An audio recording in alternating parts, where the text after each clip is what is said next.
In thick scrub, the antlered buck has little chance of escape. It rushes towards more open ground where it can achieve full flight.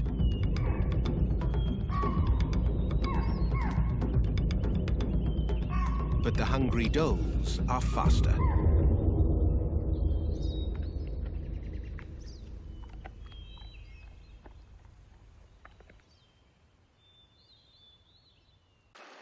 As the day wanes and the temperature cools, on the forest floor, an age-old battle for mating rights has begun. These Travancore tortoises are found only in southwestern India. They rest during the day and become active late in the afternoon.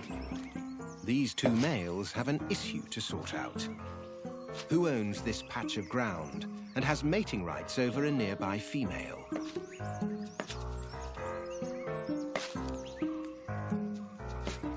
The younger male on the left hopes to ram his message home. But he won't be winning a lady tortoise tonight.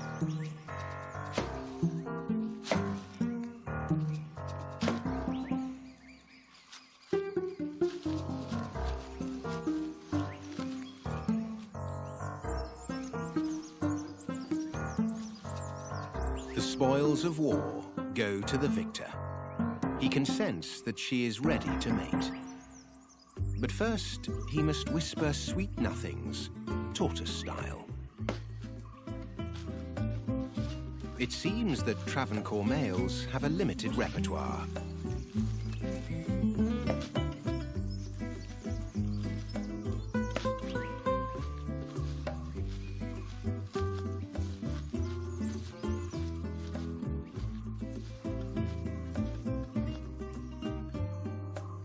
And females, like men of few words.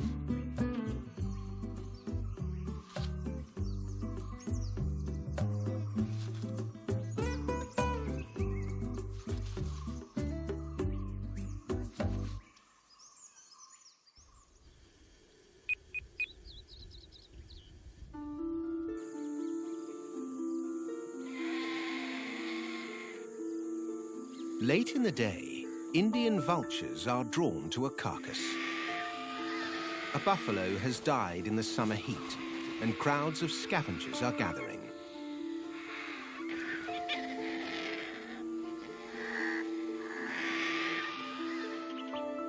The scent has drifted through the forest. The jackal mother, short on both food and milk, is aware this could be her last chance today for a meal to sustain her family.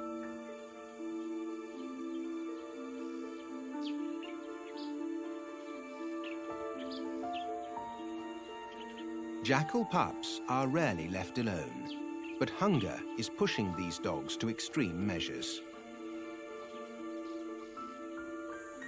Her adolescent daughter joins her to reconnoiter the smell.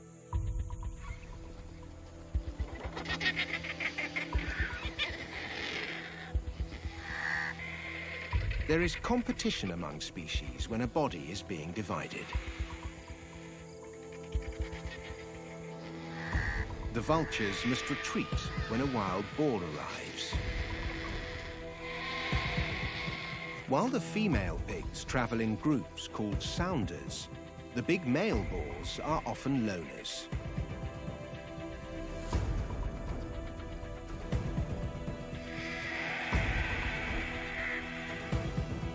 With a bone-cracking bite, other animals are wise to avoid them.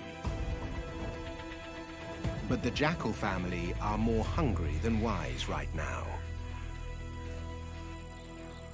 Across India, night will soon fall, bringing fresh danger. The hunters will have free rein in the forests and grasslands. Until then, there are just a few short hours of daytime left for the wildlife to eke out an existence.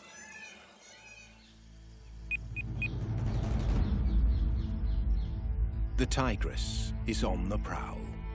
She is a crepuscular hunter, meaning she shines in the dim light of dawn and dusk. Early this morning, there were plenty of deer at the waterhole, including a cheetle with a conspicuous limp. It is time for the tiger to silently return to the waterhole in hopes of meeting the small cheetle again. She makes it past the normally alert langurs. Sambar deer that are still wading make ideal targets for a tiger. If she attacks while they're in the water, they will have to walk before they can run.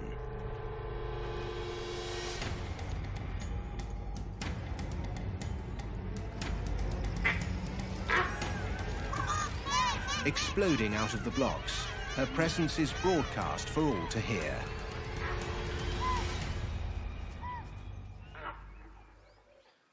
But it is too late for one of the sambar. Her spine-severing bite ensures a quick death for the deer.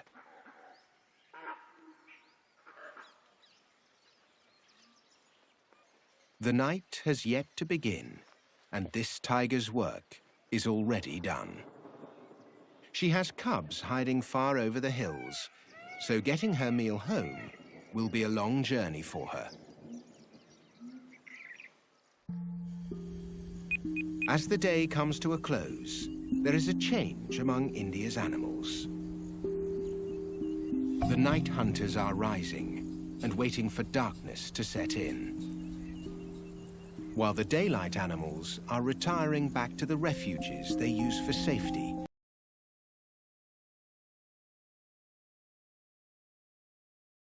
Jackal pups are still on their own. Their family has not returned, and these young dogs are too small to defend themselves. Without adult guardians, they are unlikely to make it through the night.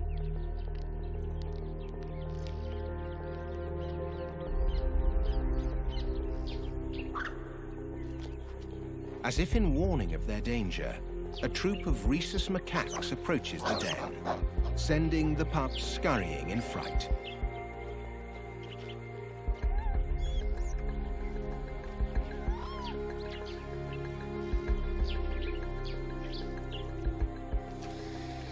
At the water buffalo carcass, the adult jackals can wait their turn no longer.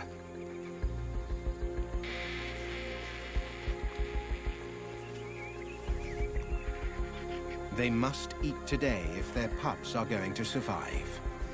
But they must get back to the den before dark for the same reason. But sharing a meal with a wild boar is a dangerous game.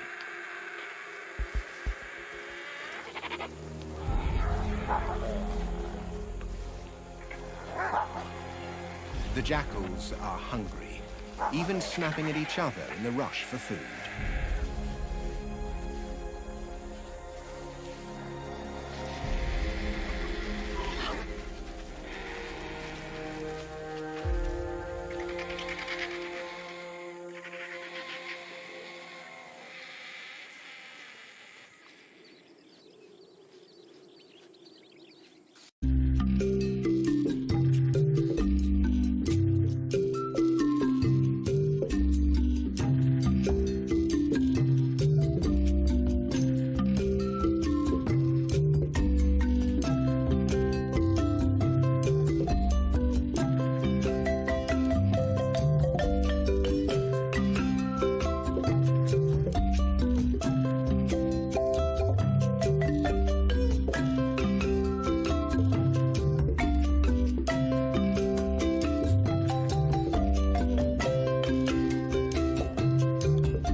As the day's temperature falls to the 20s, rhinoceros become more active.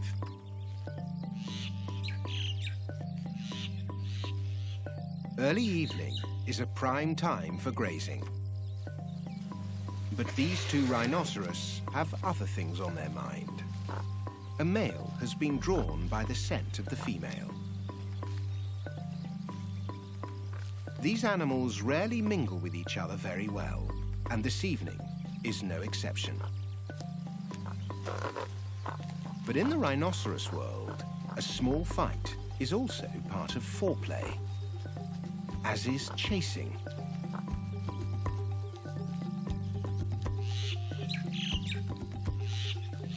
This kind of courtship behavior can last for days. But for these two, tonight is the night. Mating can take more than an hour.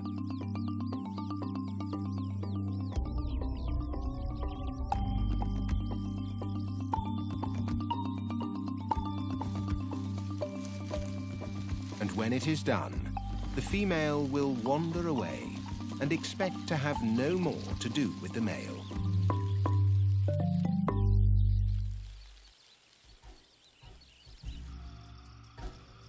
The cover of darkness has arrived.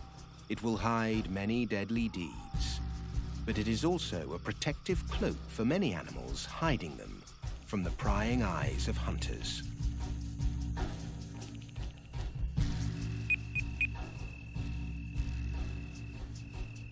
As darkness falls across India, it is time for many animals to begin their day's work. The night shift is clocking in.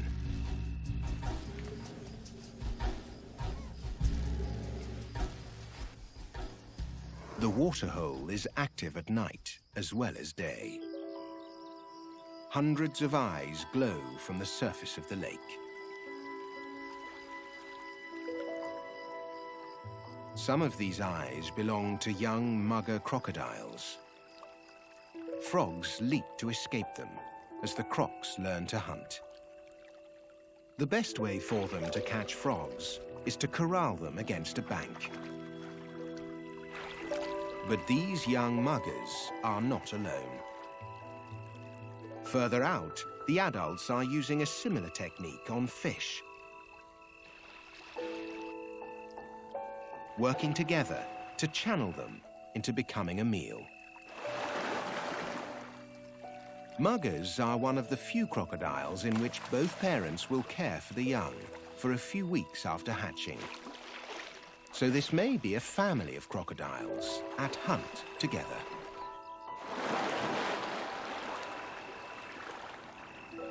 But crocodiles are otherwise cannibalistic, so the young will be wise to keep to the shallows. Some animals, like the sloth bears of India and Sri Lanka, are almost exclusively night animals. The predator these bears are most wary of is humans.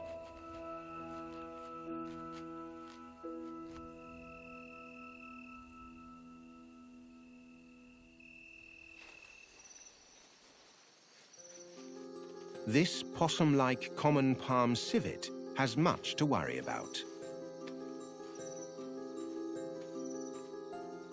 A leopard has caught the civet's scent and is stalking it.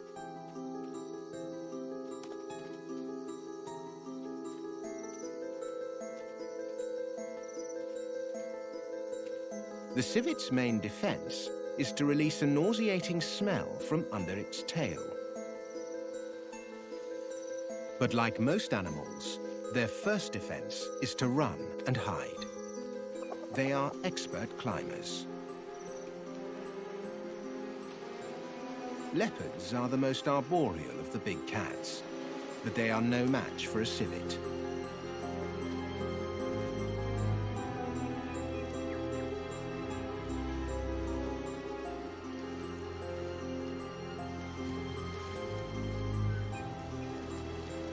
The civet has nowhere else to go, as the leopard carefully goes further out on a limb for its meal.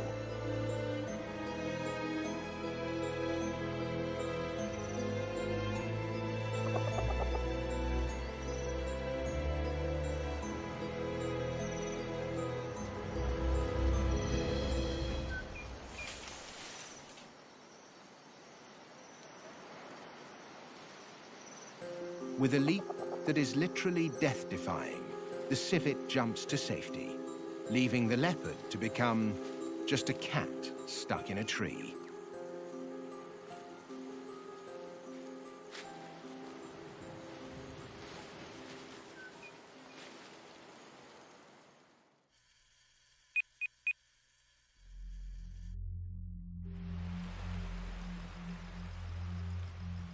In an underground burrow, a female Indian python is tightly coiled around her clutch of eggs. For 2 months, she has guarded them, occasionally shivering to keep them warm. But her job is done. Her offspring can release themselves from their leathery eggs, cutting their way into the world with a razor-sharp egg tooth. At up to ½ a meter long, these young snakes are ready to hunt small animals like mice. But the sustenance from their eggs means they have a few days yet before they must kill.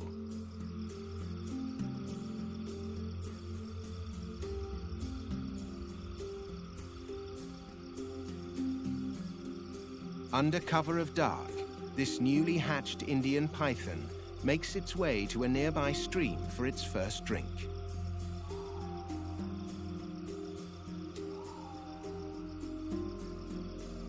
Like most tropical constrictors, this young python is an excellent swimmer.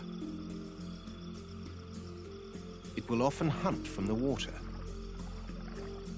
It can stay submerged for up to 30 minutes at a time.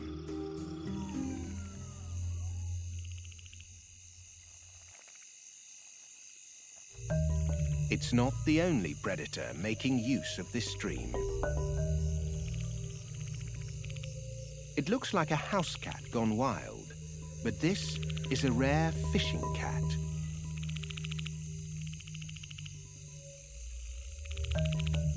They live in small numbers throughout Asia and can weigh more than 10 kilograms. As their name suggests, they are famous for fishing, but these cats are powerful enough to take small calves and dogs. A small snake is just a snack for a fishing cat.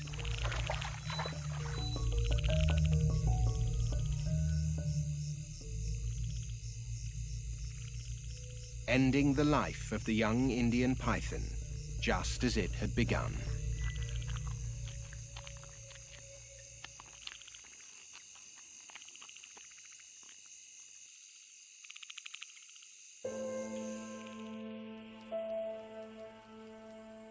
In the forests of India, the difference between living and dying is often luck.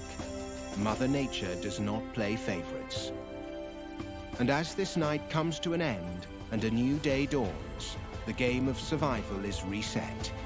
Some animals have made it against the odds, while others have been taken for the greater good of the forest.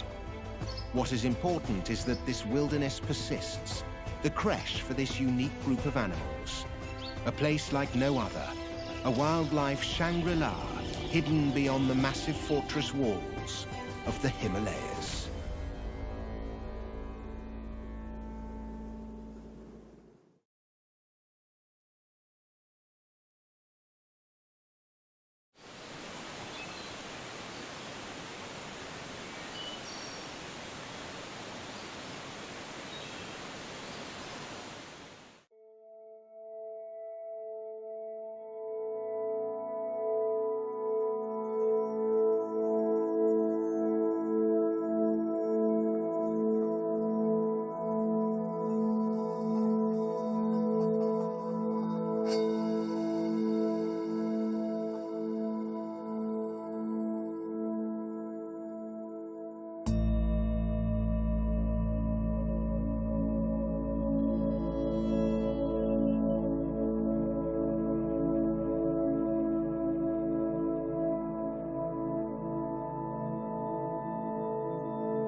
jewel of conservation sparkles in the heart of Europe. A wild island in the middle of a man-made landscape.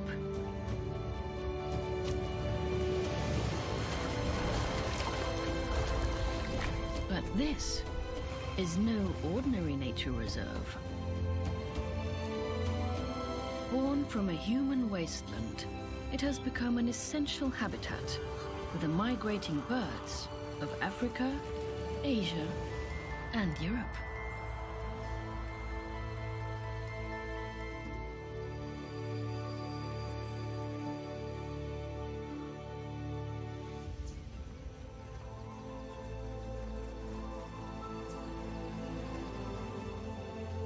There is a mysterious water world in northwest Germany.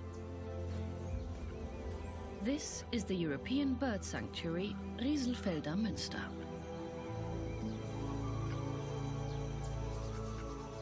The vast wetland is home to countless endangered species and is now recognized internationally for its remarkable diversity of bird life.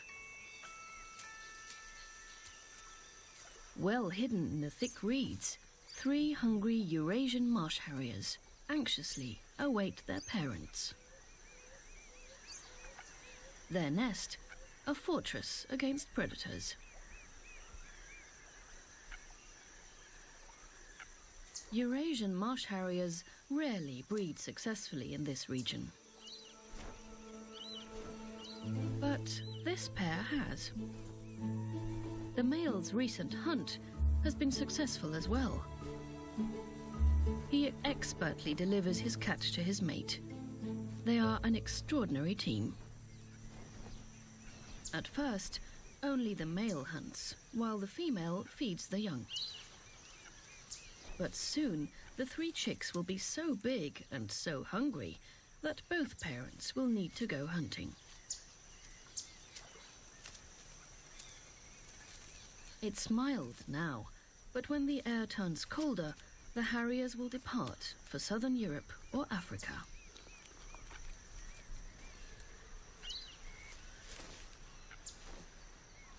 "50 years ago, their species was nearly extinct. Now, this couple is thriving in a most unexpected place.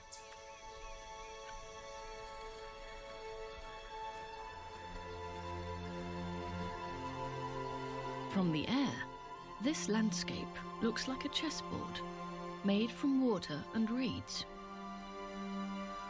But this wild paradise did not arise naturally. It was made by humans. Its story begins in the nearby city of Münster. By the 19th century, 60,000 people made this city home.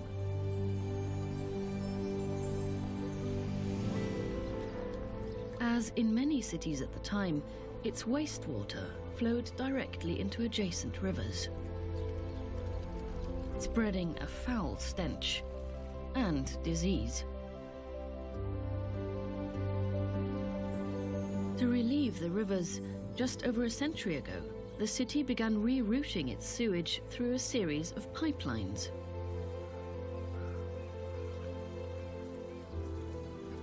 The sandy soil of the nearby heathland worked like a filter. Suspended matter remained on the surface, while clean water seeped into the ground.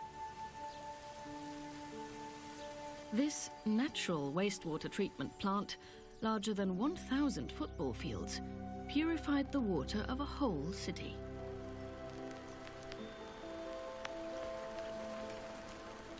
And along the way, something magical and unexpected happened.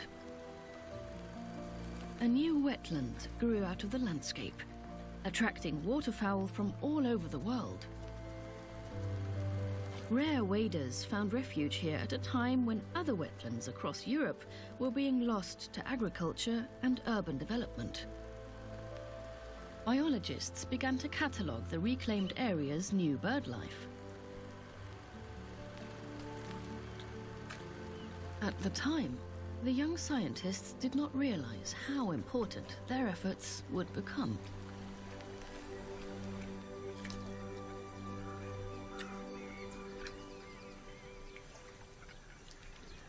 This wood sandpiper has returned from its winter quarters south of the Sahara.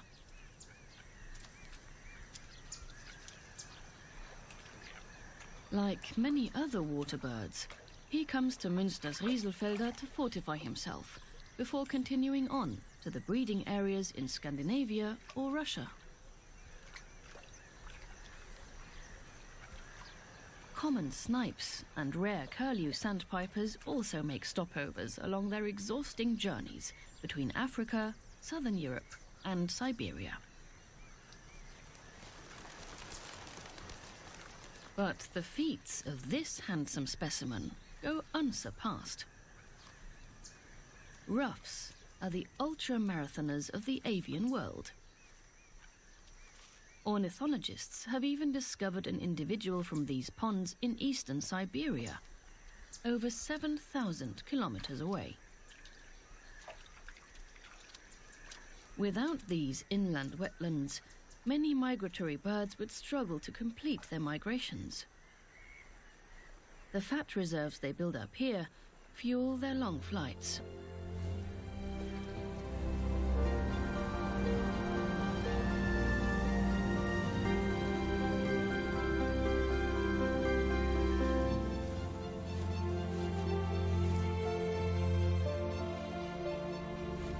The rest of the birds are particularly active in spring as well.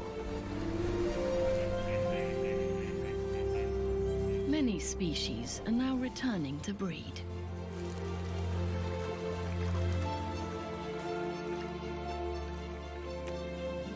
Wherever you look, courtship is in full swing.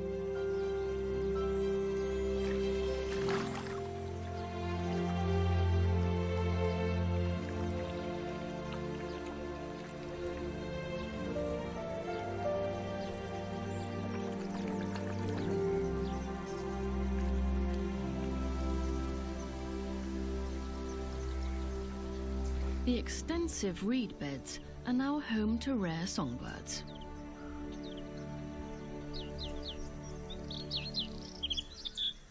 For decades, the bluethroat was verging on extinction in Central Europe.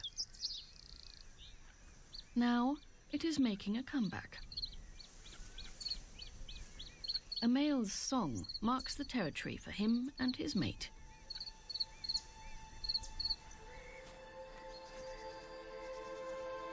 In the spring, the reeds are still brown and barren.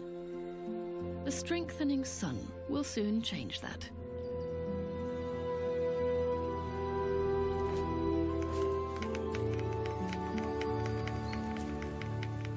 A pair of white storks is back from their wintering grounds in the Mediterranean. With their typical clattering, the two have retaken possession of their nest. For the next few weeks, a farm on the edge of the nature reserve will be their home. No European bird builds nests as large as the white stork.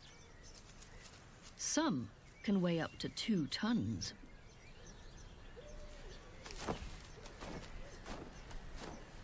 White storks typically remain monogamous for many years. But they are willing to change partners. They are actually more loyal to their nests than their mates.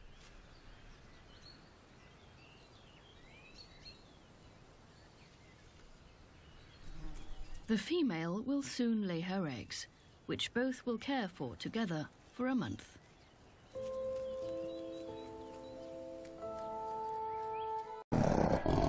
It's a jungle out there.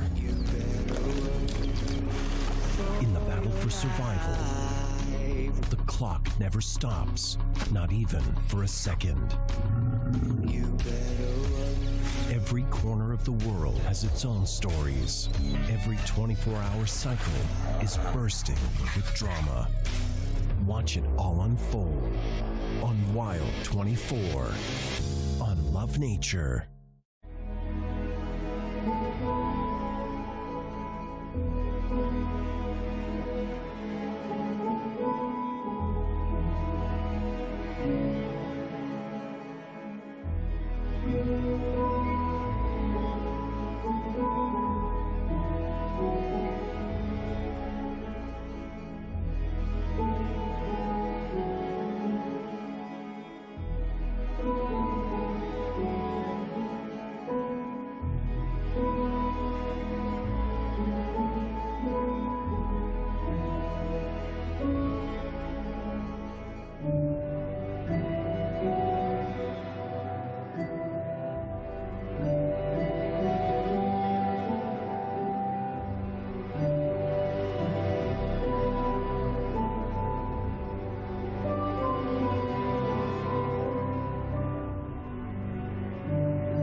The nature reserve slowly emerges from hibernation.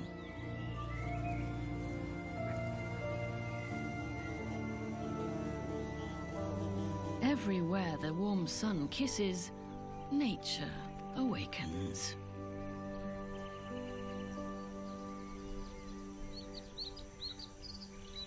Unlike the white storks, Eurasian coots have stayed through the winter.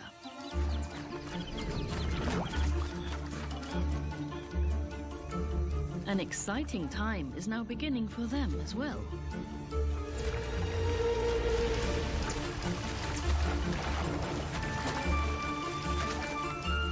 They fight fiercely for the best nesting areas and chase off any intruder.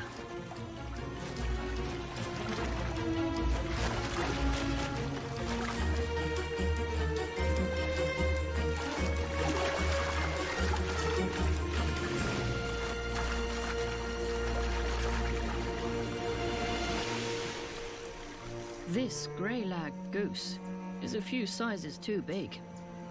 He'll stick around.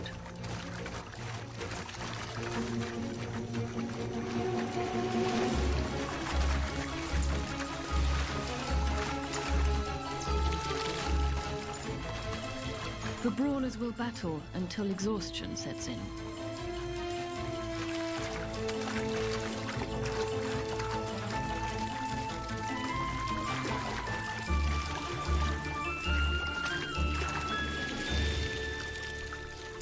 Today, like most days, the fighting doesn't end until darkness falls.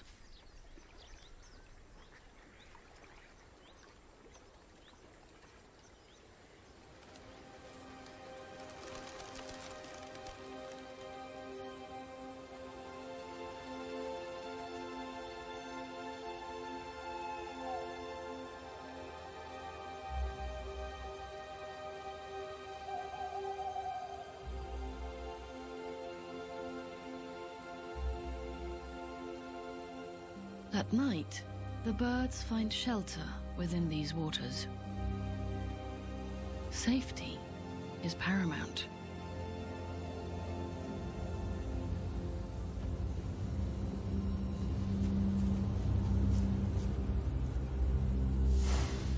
Those who are not careful will be lost.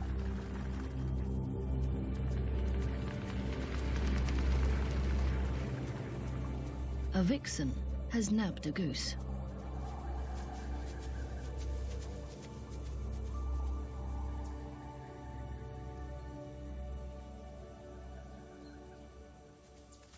It's not just her life that depends on a successful hunt.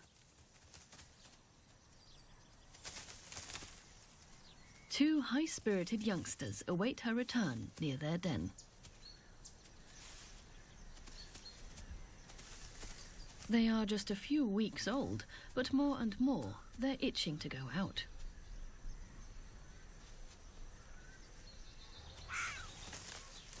The reserve is a fertile hunting ground for the vixen. The shy predator is doing her part to keep nature in balance.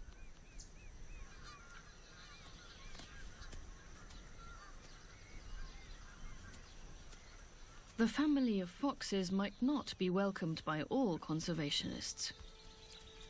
But in this bountiful, man-made wilderness, they'll hardly put a dent in the population of wild birds.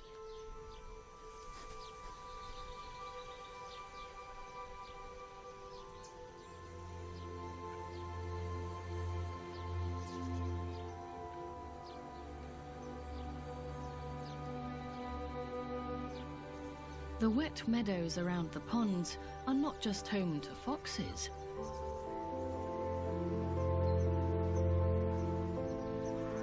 Large herbivores also roam this nature reserve.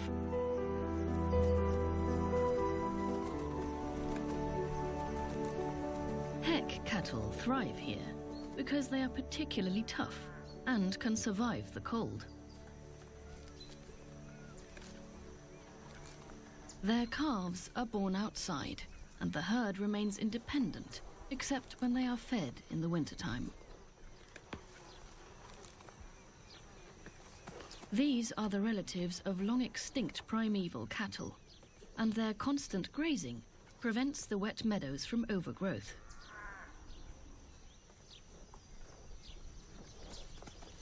In this way, without knowing it, Heck cattle ensure the survival of the Rieselfelder's many birds, mammals, and insects.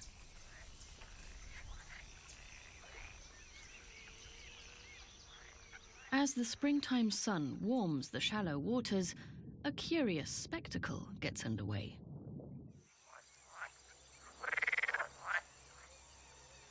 It's an amphibian cotillion. Common water frogs, marsh frogs, and pool frogs gather in the ponds.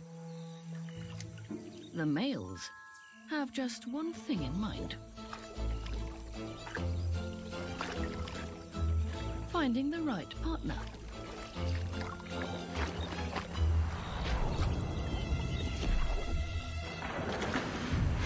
This is not a time or place to be bashful.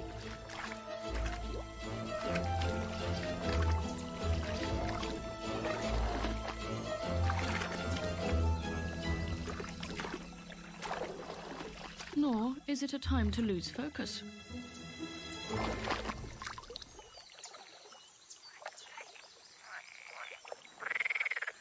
Only male frogs have vocal sacs. This partner won't be laying eggs anytime soon.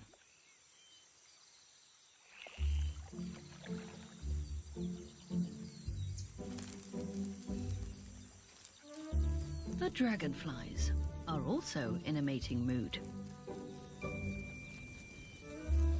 There are almost 30 different species in this ecosystem. Their courtship is a bit less clumsy than the frogs. But they are taking a risk. The difference between happiness and certain death lurks below.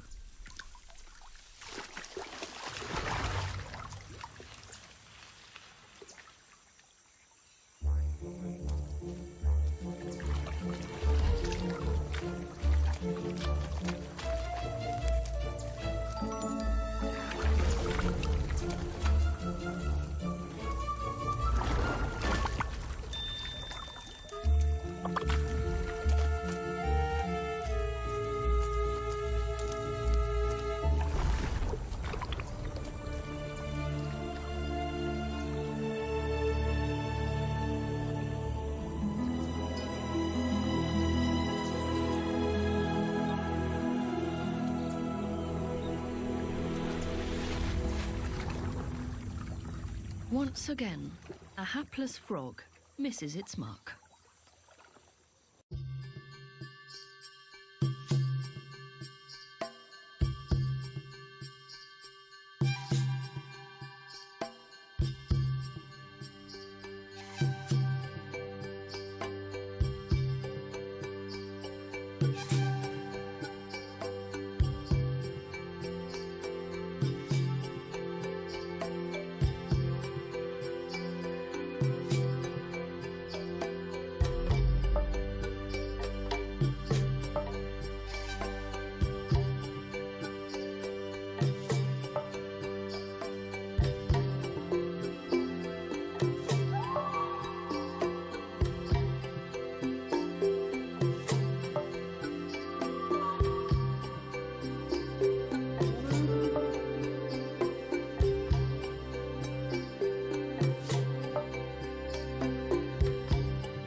It's early in the morning, and the male stork is searching for food.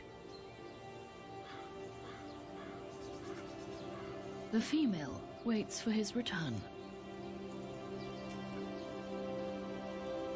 And she is not alone.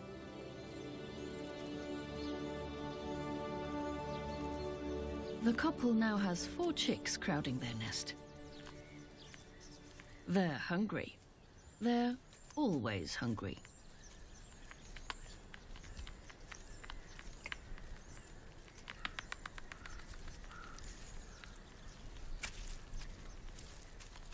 For years, bird enthusiasts tried to attract these proud birds with nesting aids across the protected area. It was only at the beginning of this millennium that they accepted the invitation. Today, up to 5 pairs breed in Münster's Rieselfelder every year. Some of them even stay here year-round.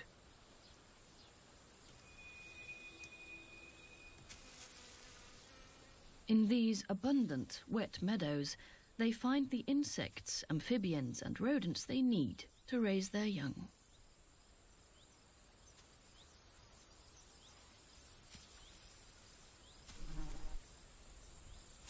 A look beyond the edge of the protected area reveals the importance of this reclaimed landscape. Little wildlife can survive on these fields and pastures.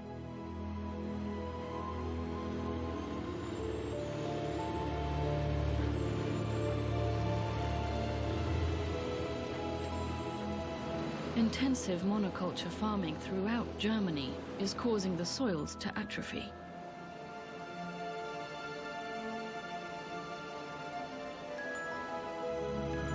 Fertilizers spread across the ground fill the landscape with nitrogen. Rainwater then flushes this nitrogen into the groundwater. This imbalance poses a threat to the ecosystem and to many of the resident wild animals.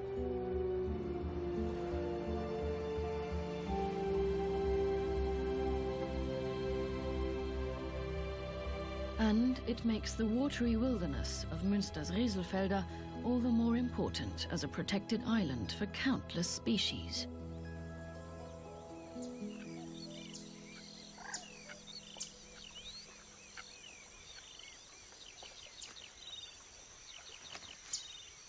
Hidden from view, a female Eurasian reed warbler has artfully designed a nest for her family. She's laid 4 eggs that both parents incubate together. A family model that doesn't suit everyone. A female common cuckoo discovered the nursery long ago.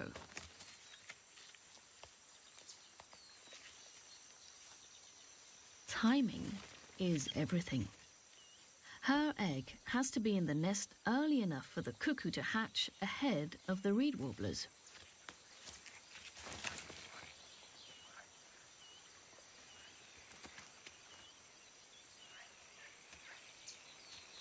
The reed warblers have no idea what comes next. She quickly examines the nest, but doesn't seem to notice anything. Because they are such doting parents, reed warblers are often chosen by cuckoos to raise their young. The trick worked again this time.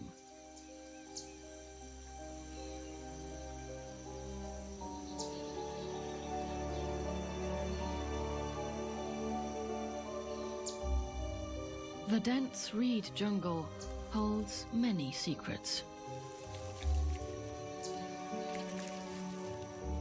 An extremely shy grass snake negotiates the impenetrable thicket.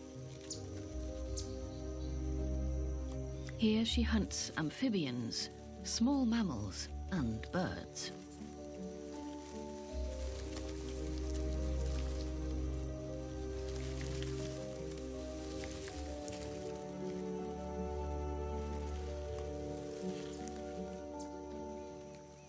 But it's all clear for the duck.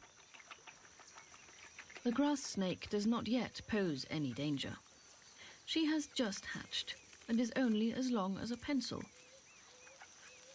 As an adult, she may stretch up to 1.5 meters and live to the age of 20.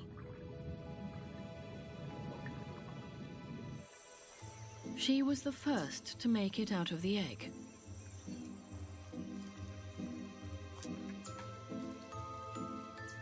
Some 30 siblings are still fighting their leathery shells.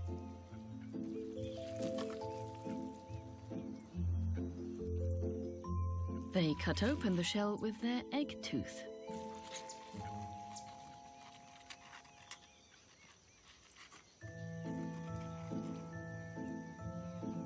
For the last 8 weeks, they've been warmed by the heat from the decomposing reeds beneath them.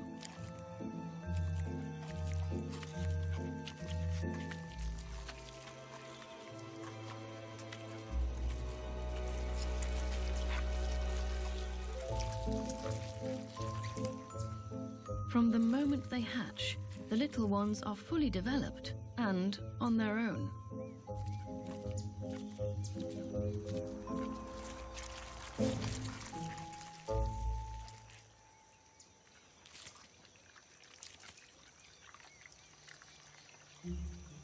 In this wet environment, the snakes find food in abundance.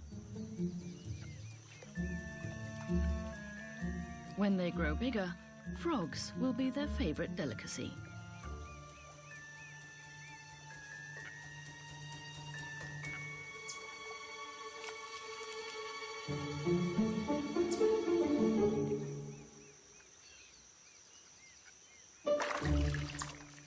It looks like this one will need more time to practice.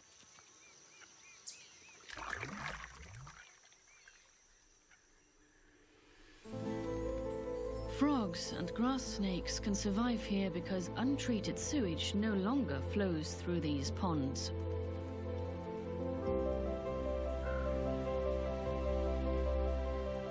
This is ensured by a huge facility built right next to the nature reserve.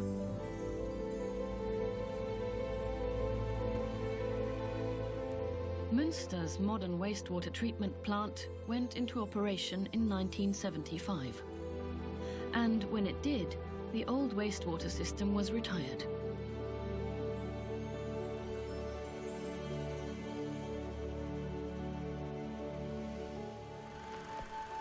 The original plan called for the ponds to be drained, making way for a new industrial zone. But there was fierce opposition to the plan. Biologists had witnessed the transformation of the landscape and argued for a bird sanctuary.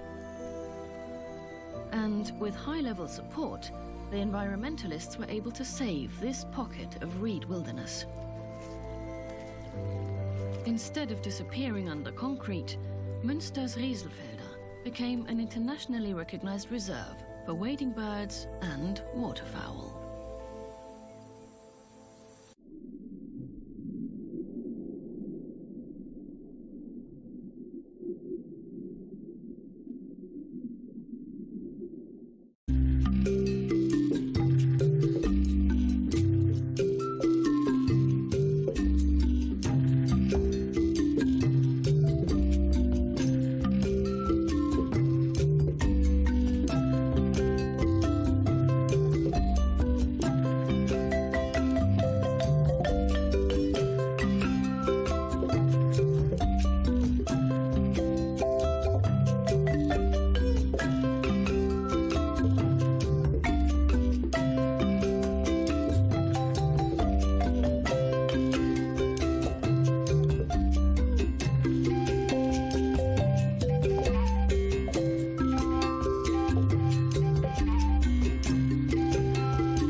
Today, clean water flows through these ponds, creating a space where fish, like the three-spined stickleback, can now thrive. Once the water reaches a certain temperature, the male's belly turns red, and he begins to build a nest. He's trying to impress a female, but he is not the only one.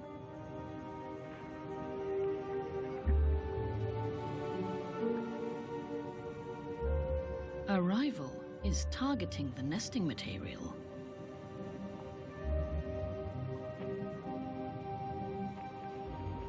The two sticklebacks go head to head.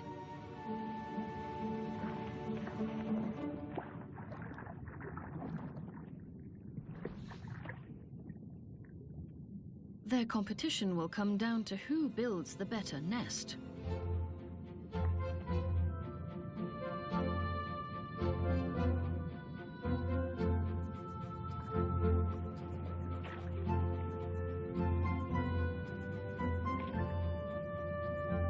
Both males go all in.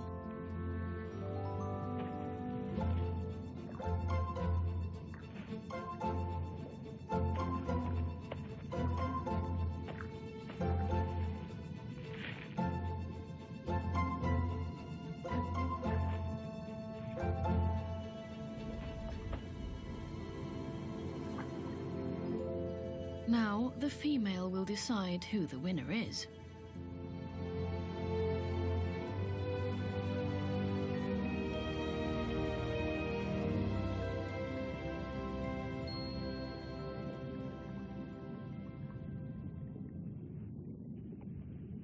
From her hiding place, she has watched the rivals at work.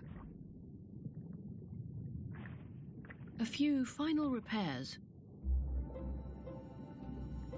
She shows the male her belly, filled with spawn.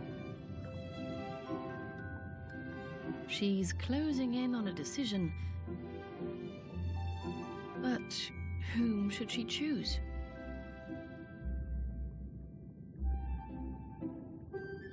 She's made her choice. With a zigzag dance, the male leads her closer and closer to his nest.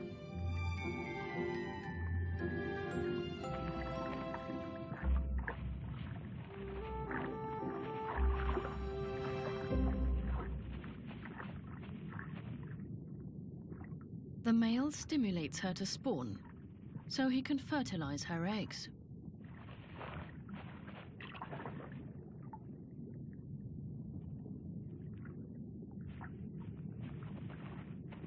The brood now becomes the male's responsibility, while the female swims on her way.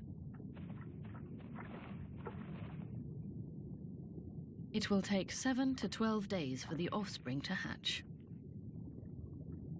An anxious time of watching and waiting for the male.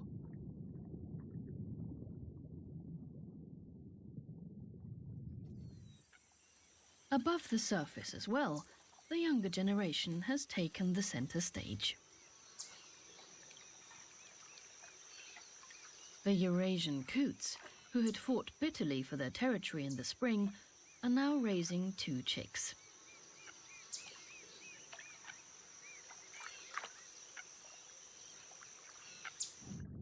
The youngsters gorge themselves on small freshwater shrimps.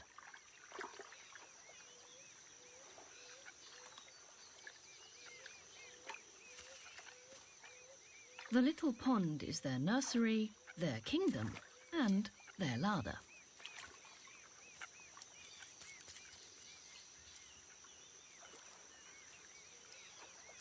Eurasian coots can have up to 10 chicks, but often only a few survive.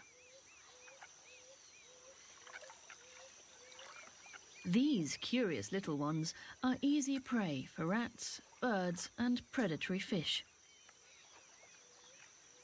They won't learn to fly and become independent until they are 8 weeks old. But soon after that, like their parents, they'll become fighters, grappling for the pond's best nesting areas.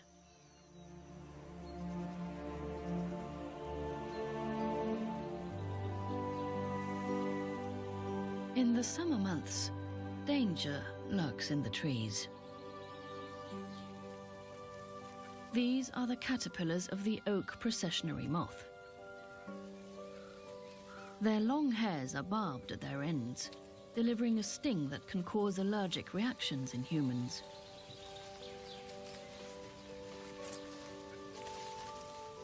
These caterpillars multiply explosively, and when looking for food, can form processions of up to 10 meters long.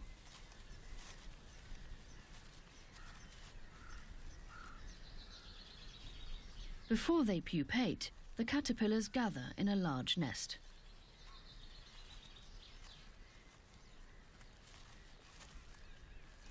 After a few weeks, they hatch as moths. Their irritating hairs are left behind and will remain attached to the tree bark for years to come.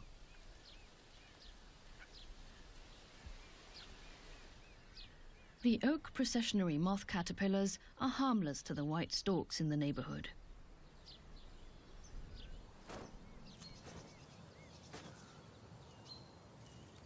The young storks have begun training their wings for flight.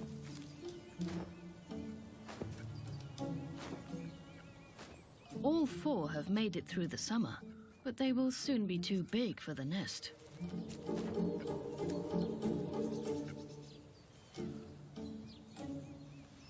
It's time to strike out on their own.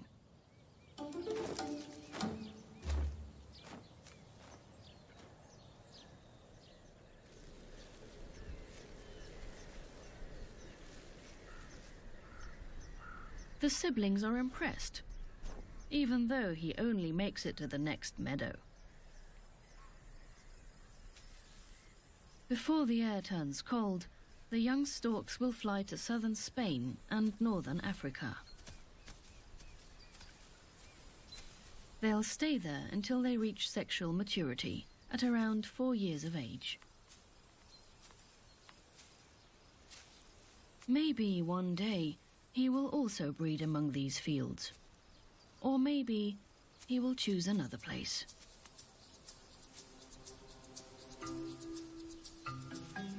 Until then, the young stork has a lot to learn.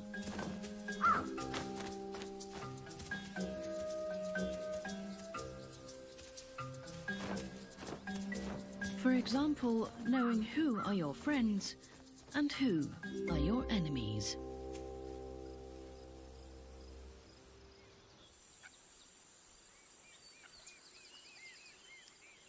This clean, reclaimed area has seen the return of many local species. And even those whose original home is somewhere far away.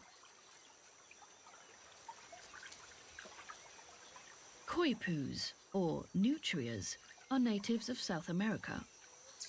They're typically found from Brazil to the top of Argentina. There they live in swamps that are very similar to these man-made wetlands. Nutrias were first brought to Europe to be bred on fur farms, but they soon found a niche in the wild. And now that temperatures are becoming increasingly mild due to climate change, more and more nutria are surviving Central Europe's winters.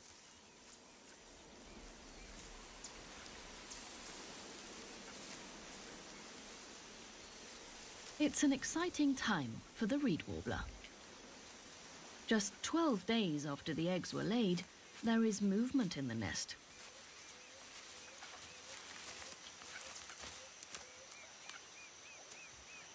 A chick has hatched.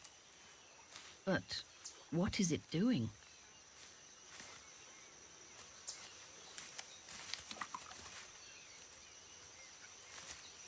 The young cuckoo shows its true face, under the eyes of the puzzled reed warbler parents. Instead of raising 4 of their own chicks, they are now raising 1 intruder. It has tricked the warblers into adopting it. Cuckoo chicks need more food than young reed warblers. Because of the cuckoo's persistent calling, the reed warblers think there are several chicks in the nest. They rush to deliver enough insects for their demanding guest.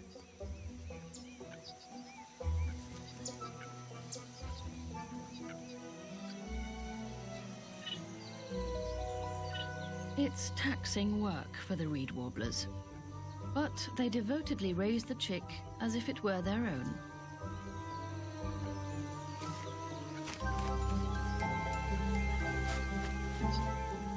Even after the cuckoo has clearly outgrown its nest, the warblers continue to feed it.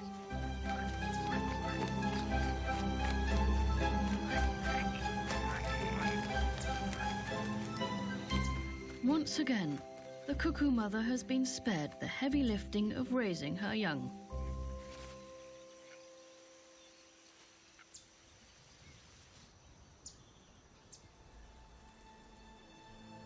This swampy expanse contains more than 90 different pondscapes, some of which are drained in summer.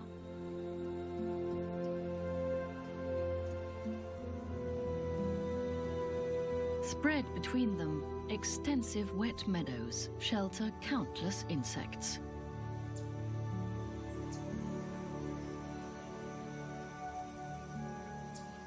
In the thick grass jungle, a wasp spider has spun a web.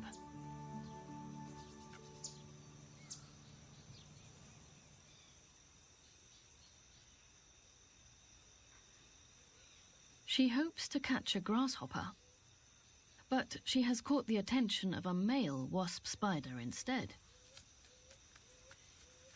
He measures just a sixth of the female's size. He tries to entice the female with his rhythmic drumming.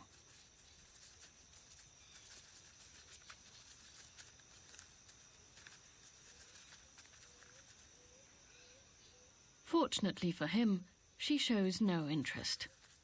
If they were to mate, it could mean his death. Wasp spider females often cannibalize their partners while mating.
The species-rich grassland of the reserve does not flourish on its own.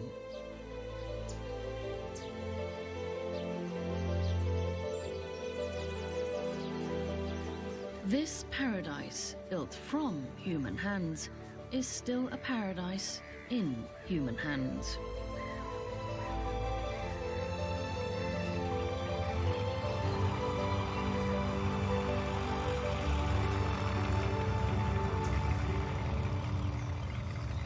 Each year, once the offspring of the ground-breeding birds have left their nests, the Rieselfelder's meadows are mowed.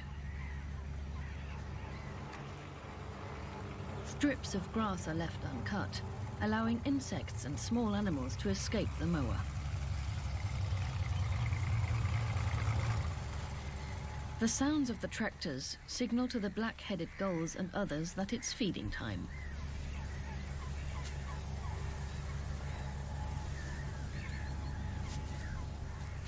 The stork is hunting for startled insects in the freshly cut grass.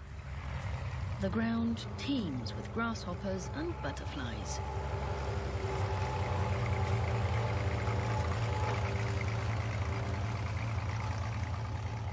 A ready meal for a hungry stork.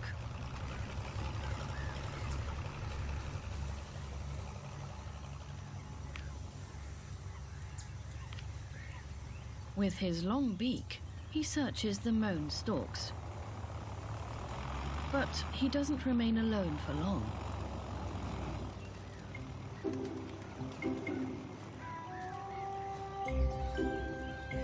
The noise noise of the tractor attracts his fellow birds from all over the protected area.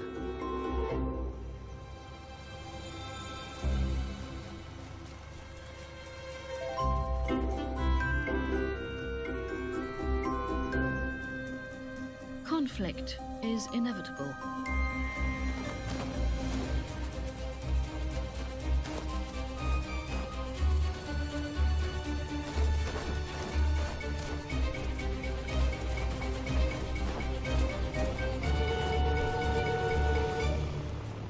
And while fortune favors a few,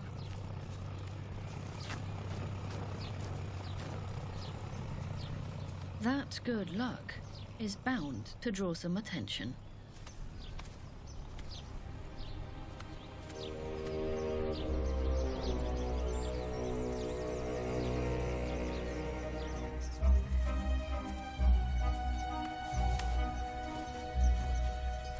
It is better to find a spot with some peace and quiet.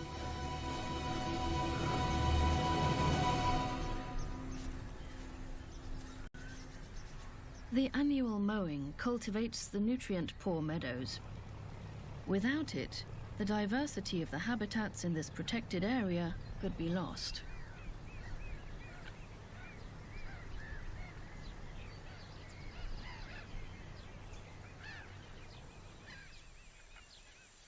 Peak summer has arrived. For weeks, the young Eurasian marsh harriers have been nestled in this 1 square meter.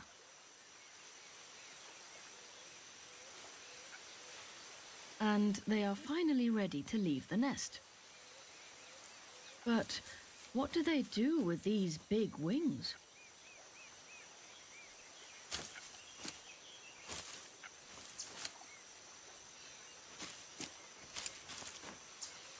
It looks like they'll need to stick with the parents a little longer. They still deliver the food regularly, but only rarely feed the young directly.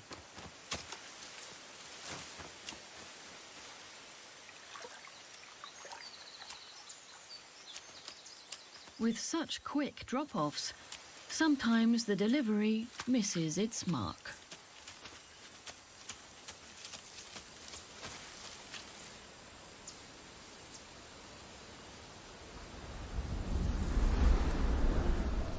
Thanks to their caring parents, the 3 are well fed.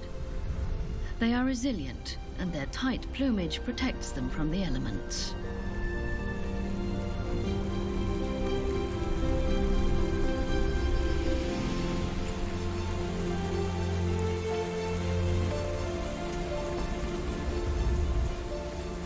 After weeks of dry air and heat, the heavy rains are a blessing.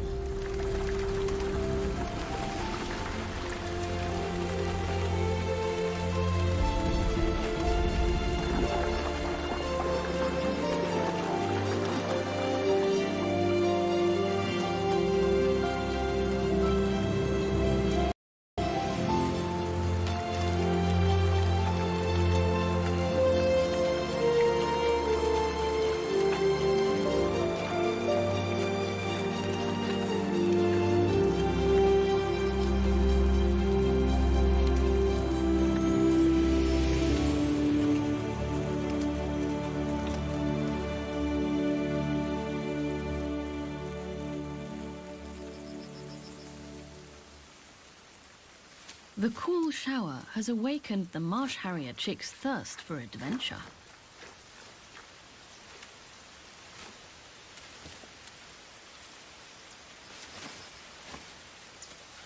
Freshly bathed, this one feels ready to leave the nest.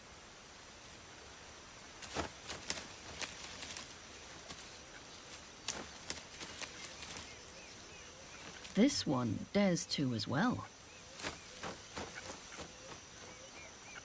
Only the youngest is not quite comfortable with leaving yet.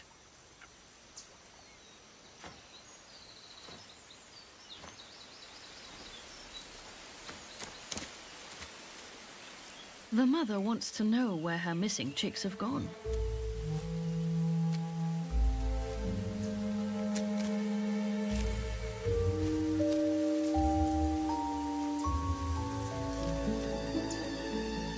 She doesn't need to wait long for an answer. Leaving the entire meal to the youngest is not worth the adventure for the two runaways. They still enjoy around-the-clock care, and their excursions are just a game. For now.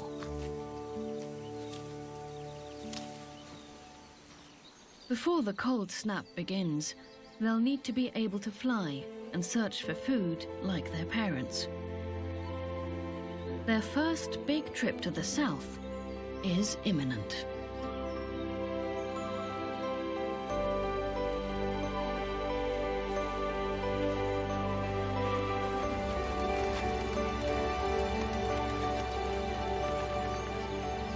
Large clouds of common starlings flow through the Rieselfelder into the late summer.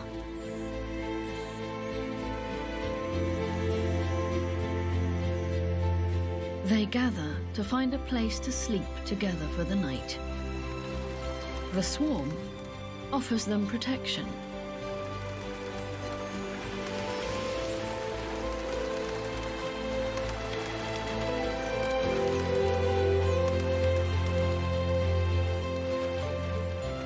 Soon they will leave for the Mediterranean to spend the winter.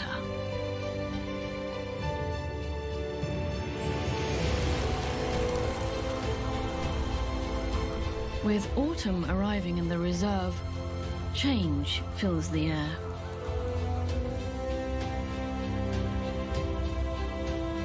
It is time for the migratory birds to set off.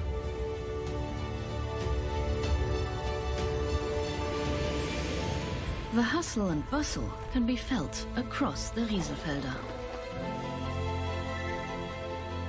Soon, the landscape will calm again, only to reawaken with the warm springtime sun.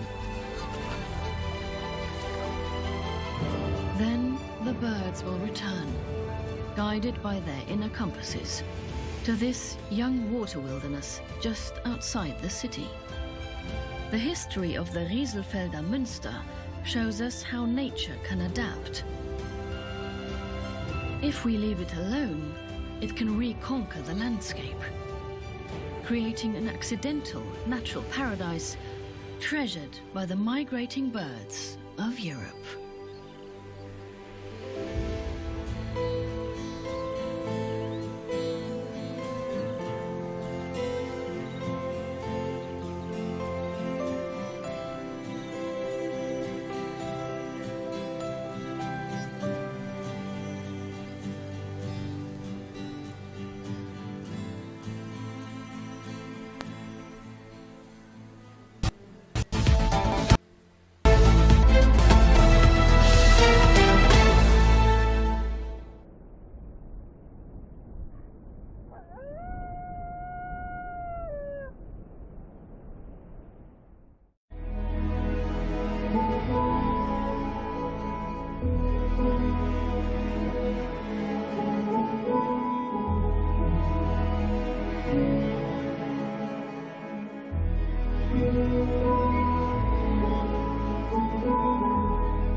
Cuando la tierra y los recursos están en juego, la población humana siempre ganará. Hay tantas cosas que pueden salir mal. Y cuando dos especies entran en conflicto, se convierte en una emergencia. Creo que debemos hacer retroceder a todo el mundo. Este es un ejemplo clásico de conflicto entre el hombre y la vida silvestre. Los conservacionistas de Kenia luchan por preservar los espacios silvestres de la naturaleza. Tenemos que mostrarles un gran respeto. Ellos están dando la voz de alarma, pero pueden argumentar que la vida silvestre también necesita espacio para sobrevivir. Diarios de la vida salvaje de Kenia.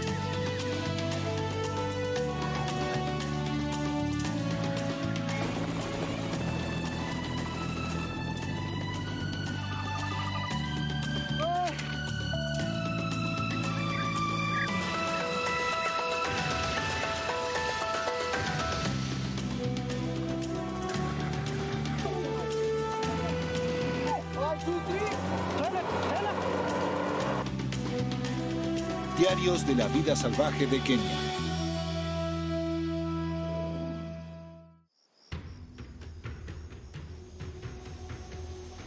El destino de la fauna africana se reduce a una simple ecuación. Cuantas más personas tenga un país, mayor será la necesidad de tierras y recursos. Cuando las necesidades de esas personas chocan con las de los animales, los perdedores son los animales salvajes. Entonces, ¿qué sucede cuando la Tierra está en África y la vida silvestre en cuestión es una de las grandes especies del mundo? Este es el problema al que se enfrenta la comunidad conservacionista de Kenia. La población de Kenia se ha duplicado en los últimos 25 años y actualmente está creciendo a un ritmo de 1 millón de personas al año. Con cada vez menos espacios salvajes para ellos, los animales de África están entrando en contacto con los humanos. Y donde las dos especies se superponen, hay un estado de conflicto perpetuo.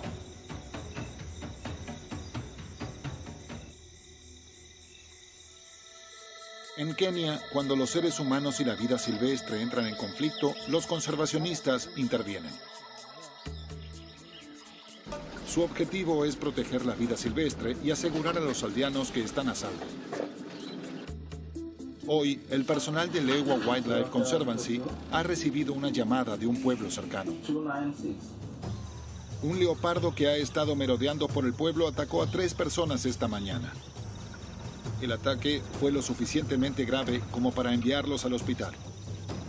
Ahora está en una casa abandonada y no quiere irse. Los aldeanos están enojados y asustados. El veterano del Servicio de Vida Silvestre de Kenia, Matthew Mutinda, es enviado a la escena.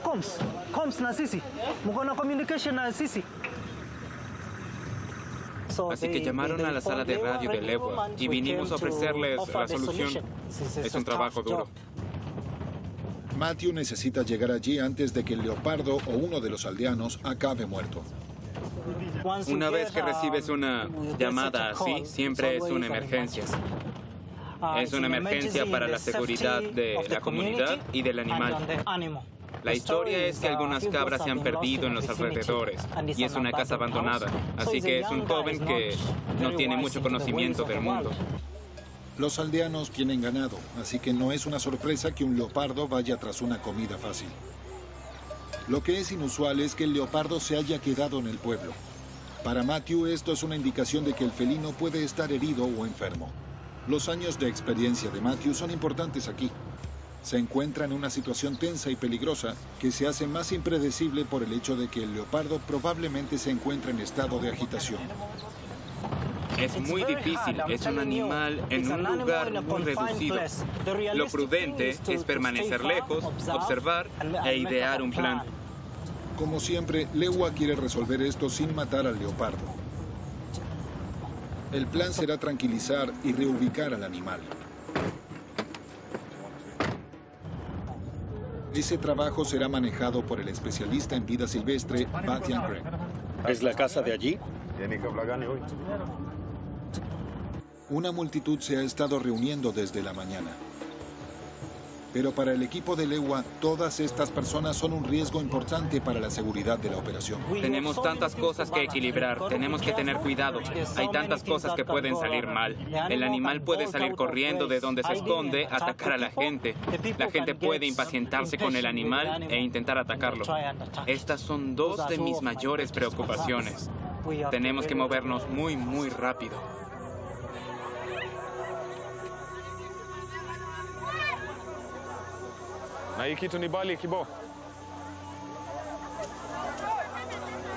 Déjame preguntarles a estas personas. Creo que debemos hacer retroceder a todo el mundo. La distancia es de unos 12 metros desde aquí. Está aquí dentro. Hay una puerta aquí.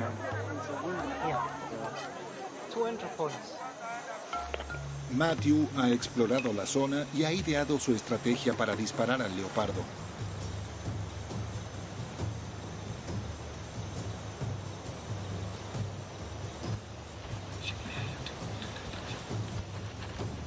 Matthew prepara el tranquilizante.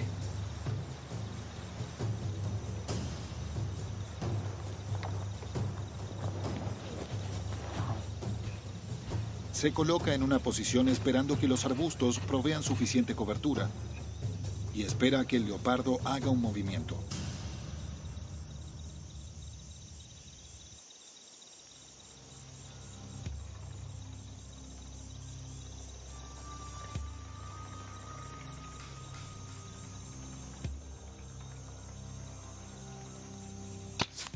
El disparo es exitoso.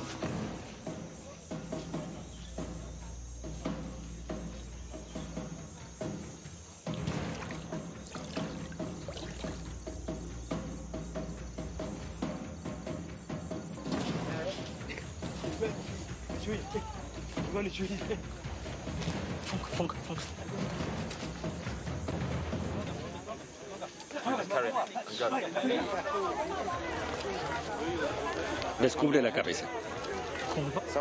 Batian llevará al animal en su vehículo y lo conducirá hasta las profundidades de Lewa, lejos de la aldea.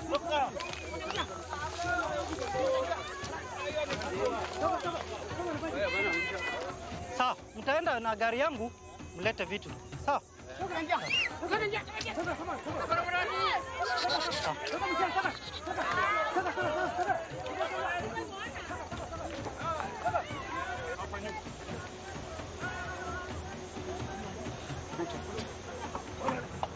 Matthew se asegura de que el leopardo no se despierte de repente y ataque. Solo quiero sujetar las patas.